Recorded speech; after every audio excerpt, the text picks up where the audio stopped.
안녕하세요. 저는 올해 30대 중반이 된 여자입니다. 요즘 들어서 머리 아픈 일에 휘말려서 하루하루를 정말 한숨을 쉬어가며 심란하게 보내고 있는데요. 그건 바로 결혼한 남자를 사랑했던 죄밖에 없는데 저는 상간녀라 불리게 되었습니다. 하지만 따지고 보면 제가 먼저였거든요. 제 답답한 사연을 얘기해 볼 테니 현명한 분들의 많은 조언 꼭 좀 부탁드릴게요. 신중히 제 이야기를 듣고 잘 판단해 주시면 감사하겠습니다. 우선 저는 지금 서울에 살고 있습니다. 태어나고 자란 곳은 남쪽 지방의 꽤 큰 도시예요. 제가 대학교를 졸업하고 취업하면서부터 서울로 왔으니까 제2의 고향이라고 해도 무색할 만큼 오래 살았습니다. 그리고 부모님은 제가 초등학교 때 이혼을 하셨어요. 그건 아버지의 바람 때문이었고요.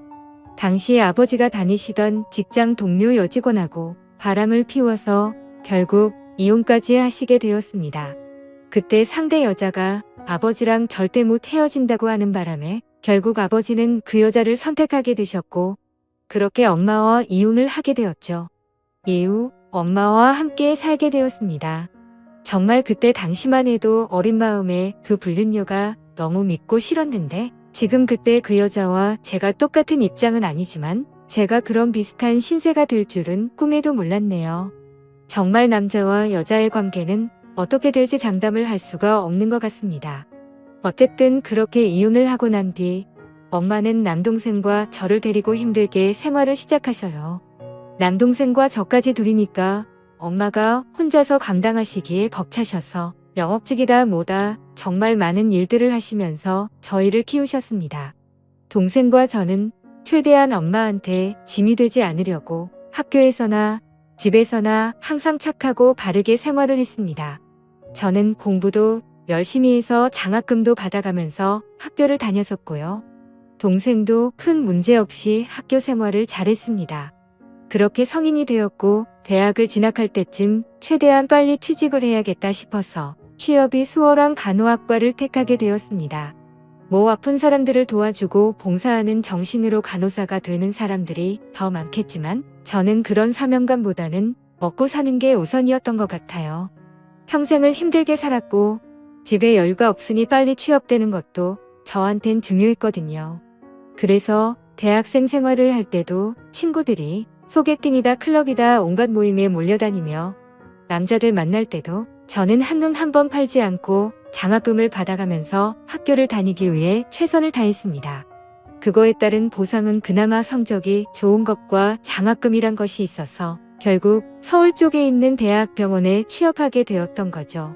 처음에는 좋은 곳에 취업한 것이 기뻐서 좋았지만 생애 처음으로 엄마와 동생과 떨어져 낯선 곳에서 생활해야 하는 건 걱정되고 두렵기도 했어요.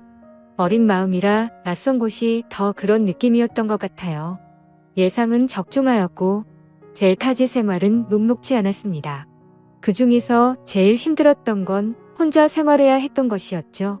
겁이 많고 가족과 떨어져 혼자 사는 건 처음이었기 때문에 외로움이 컸던 것 같아요. 하지만 병원 생활이 바쁜 것은 다들 아실 겁니다. 간호사는 3교대로 돌아가는데 우리는 한 명당 7명의 환자를 케어해야 했죠. 서울에서 생활을 시작하면서 병원 생활에 적응하는 동안 외로움에 빠져 있었지만 나중에는 바쁨 속에서 집에 가면 자기 일로 바빠서 외로움을 느끼지 못했습니다. 그렇게 2년 동안을 바쁘게 보내고 나서 문득 제 인생을 돌아보니 내 인생에는 남자를 만날 팔자가 아닌가? 평생 남자를 만나지 않고 끝나는 건 아니겠지? 라는 생각이 들더라고요. 사실 학교 다닐 때 대시하는 남자들은 있었지만 그때까지 남자를 제대로 만나보진 않았습니다. 아버지의 외도 영향도 있었는지 남자에 대한 반감도 있었던 게 사실이었고요. 그런데 병원에서 저한테 유독 관심을 보이는 의사 선생님이 계셨습니다. 저와 함께 일하고 있는 여러 간호사 선생님 중에 꼭 저한테 잘해주시고 시간만 나면 영화 보러 가자, 같이 밥 먹자라고 말하며 꾸준히 들이댔어요. 그 선생님은 제가 좋아하는 스타일로 남자답고 덩치도 좀 있으면서 웃는 모습이 너무 매력적이었습니다. 처음에는 장난이라 생각했지만 계속 그런 제안이 반복되다 보니 이 남자가 진심으로 하는 말인가 의심이 들었었죠. 그때 선생님이 레지던트였는데 바쁜 일정 속에서도 오프인 날에는 꼭 저한테 시간이 언제 나냐고 꾸준히 들이댔어요. 그 선생님에게 마음도 살짝 있었는데 괜찮은 남자가 계속 대시를 하니 마음이 흔들리고 있었습니다. 이제는 생활도 안정이 되었고 집에 걱정할 큰일도 없어서 나도 내 생활을 해보자라는 마음을 가지고 그 선생님의 대시를 받아들이게 되었죠. 그렇게 우리는 병원에서 아무도 몰래 연애를 시작하게 되었습니다. 선생님은 학교를 삼수 끝에 의대에 진학해 생각보다 나이가 더 많았지만 제게는 나이 차가 큰 문제가 되지 않았어요. 그때까지만 해도 제가 이렇게 사랑하는지도 몰랐던 것도 있었고 사내 연애를 비밀로 했는데 앞으로도 모르는 게 많고 미래도 불확실하다 생각했었습니다.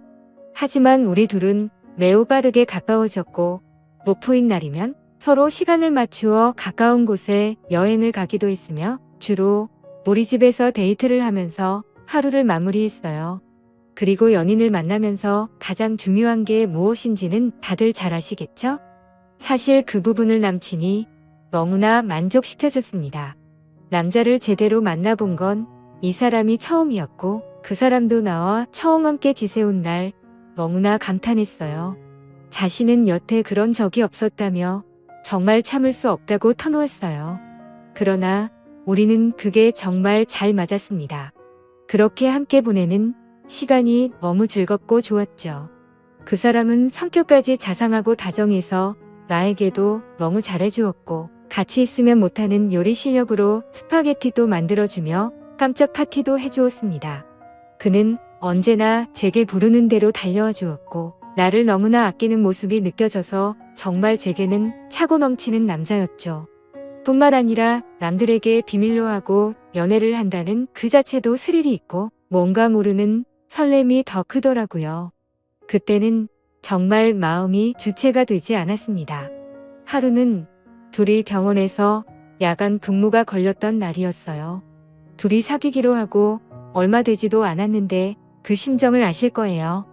지금도 그렇지만 둘이 너무 잘 맞으면 초반에는 더 떨어져 있기가 싫더라고요. 남친을 제대로 사귄 건 처음이나 다름없었던 나였기도 했고 저를 너무 예뻐해주는 남친과 계속 붙어있고 싶었습니다. 결국 서로 눈이 맞아서 아무에게도 말하지 못할 비밀도 생기고 말았고 은근히 즐겼던 것 같네요. 그렇게 저희는 사랑을 점점 키워가게 되었고 서로의 미래까지 약속하게 되었습니다. 그때 당시에 원래 계획은 남친이 전문의를 따고 병원을 차리면 그때 결혼을 할 생각이었어요. 그런데 우리의 핑크빛 미래도 얼마 지나지 않아 산산조각이 나버리고 말았습니다. 남자친구는 자신의 가족들에게 우리의 관계를 말하게 되었고 그쪽 부모님은 우리 상황에 반대했어요. 제 가정 상황이나 제 직업이 원인은 아니었습니다. 인사도 못 듣고 당장 헤어지라고 압박을 가했던 거죠. 남자친구의 부모님은 경제적으로 안정되어 있었지만 남자친구는 그때 당시에는 혼자서 독립해 저를 지탱해 줄 수 있는 상황이 아니었어요. 게다가 남자친구는 외동 아들이었는데 정말로 난감한 상황이었죠. 그래도 남자친구는 헤어지지 않겠다며 저를 안심시켰지만 만날 때마다 마음은 언제 깨질지 모를 불안감에 가득했습니다. 그날 이후로 남자친구의 어머니는 마음이 급하셨는지 다른 회사 며느리를 보겠다며 선을 찾아다니셨고 남자친구는 어머니의 압박에 끝내 버티지 못하고 결국 선을 나가게 되었습니다. 그 뒤로는 말할 것도 없이 결혼이 척척 진행되었죠. 옆에서 아무것도 할 수 없는 저는 답답해서 혼자서 울기만 했습니다. 남자친구도 저를 놓칠 수 없다고 매달려왔어요. 자기 마음에는 저뿐이라고 말했지만 저 혼자서는 어떻게 할 수가 없었습니다. 정말로 사랑한다면 둘이서 모든 걸 버리고 도망가는 게 현실적으로는 쉬운 결정은 아니었어요. 결국 저는 사랑하는 남자친구가 다른 여자와 결혼하는 것을 무력하게 지켜봐야만 했습니다. 정말로 마음이 찢어지는 느낌이었죠. 남자친구는 결혼 전날까지 전화를 해와서 사랑하는 사람은 저뿐이라고 잊지 말라며 금방 이혼하고 다시 돌아올 거니까 조금만 기다려달라고 말했어요. 그 말을 듣고 눈물이 나왔습니다. 그 후 몇 달이 지난 후 남자친구가 다시 연락을 했어요. 그동안에도 가끔씩 문자를 주고받았고 자기는 정말로 저뿐이라며 다시 만나자고 했었습니다. 많은 고민 끝에 마음을 주체할 수 없어서 다시 만남에 응했어요. 그런데 그게 옳은 선택이었을까요? 현재에는 후회는 없지만 결과적으로는 남의 가정을 깬 나쁜 여자가 되어버리는 기분이었습니다. 하지만 우리는 서로가 너무 사랑했기에 그 이후로도 우리는 몰래 만나오게 되었죠. 잠시만이라고 했지만 그 기간은 점점 길어졌고 그 사이 남자친구는 전문의 자격을 취득하여 본과와 처가의 도움을 받아 개업하게 되었습니다. 그러나 우리는 몰래 만나서 서로를 잊을 수 없어서 남자친구가 저를 자신의 병원에서 간호사로 고용하게 되었죠. 만약에 그때까지만 끝났더라면 이렇게까지 문제가 되지 않았을지도 모르겠지만 그 시기에 서로에게 정신이 나가 있었던 것 같습니다. 남자친구가 원장으로 있는 병원의 간호사로 입사하면서 우리는 다른 간호사들의 시선을 피해 언제든 마음대로 만날 수 있었죠. 집에서 혼자 지내고 있는 아내보다는 오히려 병원에서 저와 더 많이 만나고 있다고 생각하니 제 자신이 진짜 아내가 된 것 같은 착각이 들 정도였습니다. 그러던 중 하늘이 무너지는 소식을 전해주더군요. 자신의 아내가 임신을 하게 되었다고 말하는데 저도 어떻게 해야 하는 건지 도저히 머리가 멍해지더라고요. 그렇게 며칠 동안은 어색한 분위기가 흘렀습니다. 그리고 그 여자가 임신을 하고 난 뒤부터는 병원에 갑작스럽게 찾아오는 날이 늘어나기 시작했고 그때부터는 조심해야 했을지도 모르겠네요. 하지만 우리는 방심한 순간에 문제가 생기게 되었습니다. 동료 간호사들이 식사를 하러 나간 점심시간에 우리는 원장실에서 꼭 붙어 있었는데 그때 순간적으로 원장님의 아내가 갑자기 찾아와서 문을 벌컥 열어서 우리 사이를 들켜버리고 말았던 거죠. 그 순간 난장판이 벌어지기 시작했고 결국 원장의 가족까지 이 모든 사건을 알게 되었습니다. 이혼을 한 해 만에 큰 문제가 생기게 되었던 거죠. 저는 아내 쪽에서 손해배상 청구와 상간녀로 고소당한 상태이고 이런 상황에 처하게 되어 정말 당황스럽고 힘들어졌습니다. 그러나 저는 남자친구와 그 여자보다 먼저였다고 생각하고 싶어요. 저는 상간녀가 아니라고 주장하고 싶습니다. 왜 나만 나쁜 여자로 몰리는 거죠? 그리고 원장의 부모님도 정말 원망스러울 따름입니다. 서로가 사랑을 할 때 그냥 받아주셨다면 이런 문제가 생기지 않았을 텐데 싶은 마음에서요. 지금은 남자친구의 결정을 기다리고 있습니다. 아내에겐 태어나지 않은 아이와 든든한 가족이 있지만 저는 남자친구의 진심 어린 사랑을 받고 있기 때문에 기다리고 있어요. 그는 자신도 이 사태가 정리될 때까지 마음을 숨기지 않겠다고 말해주었어요. 정말 답답한 상황에서 이렇게 사연을 나누어 보고 싶었습니다. 저는 정말로 나쁜 여자로 여겨져야 하는 걸까요? 저는 그 남자와 먼저 사랑을 시작했는데 왜 이렇게 억울한지 이해가 가지 않습니다. 사랑이 죄라면 죄라고 말하고 싶어요. 부디 현명한 조언 부탁드립니다. 오늘의 사연은 여기까지입니다. 여러분들의 생각은 어떠신가요? 사연 들어주셔서 감사합니다.